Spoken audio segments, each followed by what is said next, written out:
You know what I love about this country? We're honest about the piracy. Now, Venezuela. Seized. Oil handed over to the big boys on some bullshit consignment with no due date for reimbursement. Just trust us, brah. Cuba. Lights out, baby. No oil for 3 fucking months. Blackouts so bad they're cooking dinner with candlelight and prayers. Iran. Ceasefire, they call it. Yeah, right.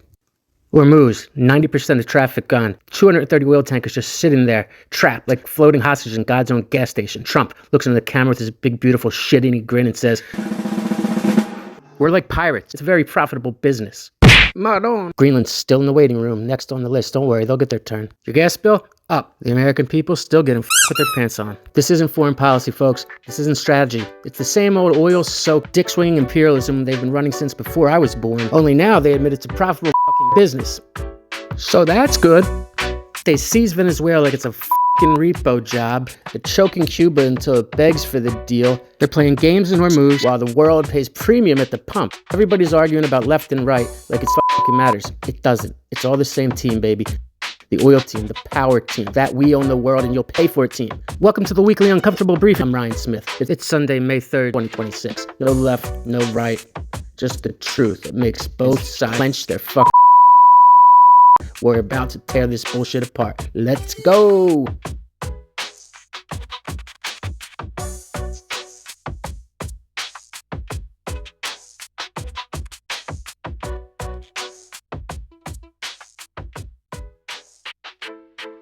Now let's tear this shit apart. It's not about freedom. It's about the receipt. Venezuela, Cuba, Iran, Greenland. Connect the dots. The argument. Let me tell you something about foreign policy. It's not strategy. It's not ideology. It's not democracy. It's accounting. And right now, the United States is running the world like a pissed-off repo man with a global gas bill, seizing ships, blockading ports, starving islands, bombing civilization states, and calling it targeted pressure. Then, and this is the part I want you to actually sit with, landing on top of cargo vessels and pocketing the oil like it's a scratch ticket. Don't take my word for it. Take his. We land on top of it, and we took over the ship, we took over the cargo, took over the oil. It's a very profitable business. President Donald Trump, Florida, rally, May 1st, 2026. We're like pirates. We're sort of like pirates, but we're not playing games. Same stage, same crowd, same democracy, sort of like pirates. The president of the United States standing in front of a cheering crowd in Florida, 90 miles from Cuba, which he also said he'd be taking over almost immediately, describing the seizure of foreign oil cargo as a profitable business model. To Cheers. On television, the cable shows spent 12 hours debating whether he was joking. He wasn't joking. He never jokes. He floats. Here's the full receipt. 4 acts, 1 through line, no team jersey. Act 1. Venezuela, a consignment, hustle with missiles attached, the test run. January 3rd, 2026. Operation Absolute Resolve. Airstrikes. Helicopters. Maduro yanked from the presidential palace in Caracas and dragged to New York to face drug charges. Venezuelans dancing in the streets. Trump at Mar-a-Lago doing the victory lap. Maduro was a genuine catastrophe, a narco-linked authoritarian who turned a country with the largest proven oil reserves on the planet into a place where 8 million people fled, and the ones who stayed ate zoo animals. Good riddance. That part's real. But here's what happened in the 72 hours after the invasion. Freedom in 5 Easy Steps, GL46, January 29th. U.S. firms authorized to market Venezuelan oil globally. GL47, February 3rd. U.S. firms authorized to sell diluent essential for extraction. GL48, February 10th. Goods, equipment, and services for oil and gas cleared. GL49, February 13th. Contingent investment contracts authorized. GL50, February 13th. Upstream expansion operations cleared. Repayment timeline issued. None. Official contract structure, none. Legal framework for reimbursement, vibes. 5 general licenses in 6 weeks. Not a freedom agenda, a franchise agreement. The man said it himself. They will be reimbursed for what they're doing. No date, no structure, just a presidential pinky promise backed by the largest oil reserves on the planet and the full force of the United States military. That's not policy. That's what your deadbeat cousin says before he never pays back rent. Restoring Venezuela to peak production would cost $183 billion through 2040 per Rstad Energy. Big oil is privately skeptical, but the licenses are real. The open-ended IOU is real. And watch what it does once you connect it to the next domino. Act 2. Cuba. Pull the plug, then walk in as the electrician. The engineered collapse. Here's what neither side will say out loud. Venezuela was Cuba's fuel line. Since the early 2000s, Caracas pumped subsidized crude to Havana like a socialist gas card. The moment Maduro fell, Trump went on social media. No more oil or money going to Cuba. Not a consequence.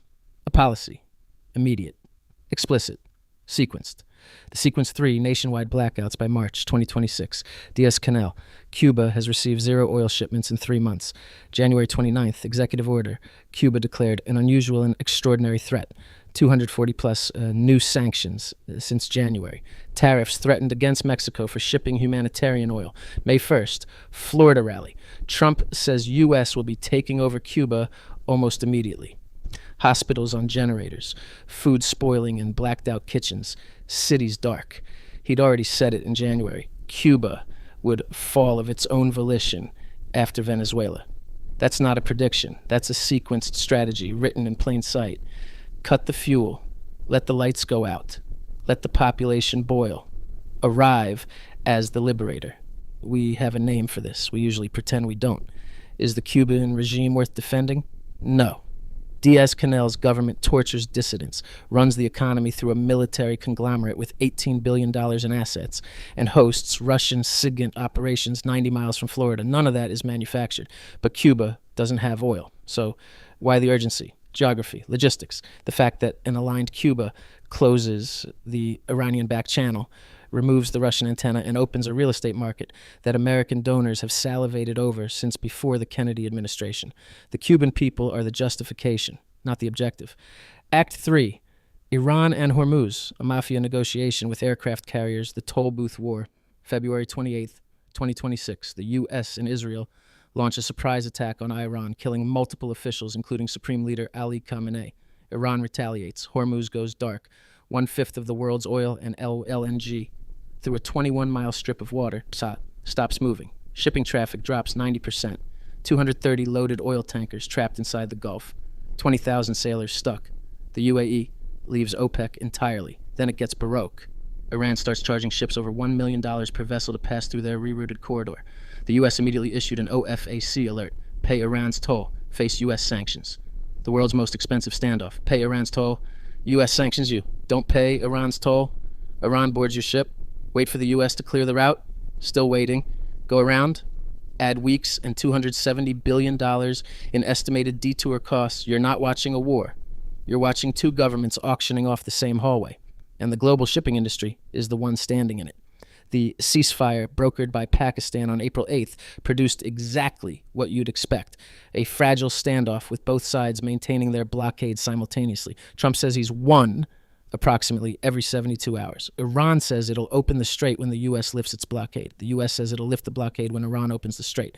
This is called a Mexican standoff, except Mexico is already being punished for shipping oil to Cuba. The equation, nobody's running, leads to Hormuz close, leads to global oil prices spike, leads to Venezuelan oil, becomes the premium alternative source. The companies holding those open-ended IOU licenses become exponentially more valuable. The reimbursement calculus tilts beyond calculation. You're not watching two crises, you're watching one play running across multiple boards simultaneously. Act 4, Greenland, the preview. Everyone laughed at the waiting room. You think Greenland was a meme. It wasn't. It was a preview. Greenland sits on an estimated 17.5 billion barrels of undiscovered offshore oil. It controls Arctic shipping lanes that, as the ice caps melt, courtesy of the same fossil fuel economy we are aggressively expanding, will become the new Suez Canal. It holds rare earth minerals critical for chips, batteries, and defense systems. It is real estate on the future artery of the world. Venezuela took it. Cuba, starving it. Iran, bombing it. Greenland, still trying to buy it, which is the polite version of taking it. The through line is not freedom. It's find the resource, control the route, own the leverage. The ideological packaging changes. The business model doesn't. Act 5. The next target. What's still on the inventory? You think this stops here? Every country sitting on a choke point, a mineral reserve, or a strategic corridor just got put on notice. Not because of ideology, because of inventory. What's still on the shelf? Central Africa. Cobalt and rare earth reserves critical to battery manufacturing. No stable government. Familiar conditions. Arctic routes as ice recedes, new shipping lanes open. Greenland is the gateway. Canada is already uncomfortable. South China Sea, the next Hormuz. Whoever controls that corridor controls East Asian supply chains. The US and China both know it. The machine doesn't run on ideology. It runs on necessity, and the necessity is structural. You need a reason to keep the machine moving. The enemy changes. The business model doesn't. Ask United Fruit Company. Oh, wait. They changed their name to Chiquita. Progress, the pattern, number, a supply chain strategy with missiles. Venezuela, secure raw supply. Lock the reserves. Iran/Hormuz control global flow. Own the choke point. Cuba, stabilize regional logistics. Clear the back channel. Greenland, lock future resources. Own the Arctic lane. That's not chaos. That's a vertically integrated empire strategy being narrated as a freedom agenda. The left screams imperialism, correct. The right screams security and strength, also correct. And both sides miss the same obvious thing. This system requires instability. Stability doesn't justify seizures, blockades, or open-ended consignment deals. If everything works smoothly, nobody gets to reimburse themselves with someone else's oil. The chaos isn't the bug. It's the contract clause. Bias scorecard about what both tribes won't touch. The right ignores the oil grab. The licenses, with no repayment timeline. The war conveniently launched while Venezuela's ink was still wet. The pirate confession delivered to applause. The left ignores the dictators. Maduro was a monster. Diaz-Canel tortures people. Iran's government massacred thousands of its own citizens. The moral case for opposing authoritarian regimes doesn't evaporate because the opposing country is cynical about oil. Both things are simultaneously true. Both sides are omitting the half that wrecks their argument. Both sides are abandoning the actual victims to score the point. Questions neither side wants asked: how are the receipts? What is the specific legal repayment mechanism for the Venezuela oil consignment? Which firms received GL 46 to 50? What did their PACs donate between January 2025 and January 2026? The Hormuz closure spiked global prices while Venezuelan crude under open-ended American licenses became the premium alternative. Who tracked that spread? Who profited from the timing? When Cuba falls of its own volition, who has already been in preliminary talks with Cuban exile business groups in Miami about reconstruction contracts? Who are their bundlers? If the Greenland play lands, which Arctic extraction firms benefit? Who is currently on their advisory boards? How many of them were at Mar-a-Lago last New Year's? And I shouted a closing monologue. You know what's genuinely impressive about all of this? The honesty. Not moral honesty. Transactional honesty. Nobody's hiding it anymore. The president stood in front of a stadium crowd in Florida and called his own Navy's seizure of foreign oil cargo a very profitable business and said, "We're like pirates," to cheers. In a democracy. On television. We used to at least pretend for longer. Vietnam took years to unravel. Iraq took a decade of carefully managed lies. Venezuela took 3 weeks from invasion to oil license. Cuba's being starved in real time openly, and the debate is still somehow about whether Diaz-Canel is bad enough to deserve it, as if deliberately engineering a civilian fuel famine to force a political outcome has a comfortable answer on either side. Meanwhile, the Spanish Prime Minister stood up and said, "The world is not obligated to applaud people who set it on fire just because they show up with a bucket." That should be the headline. Instead, we're debating whether the pirate line was a joke. It wasn't a joke. It was a mission statement. Freedom isn't fleeting. It's conditional. The condition is simple.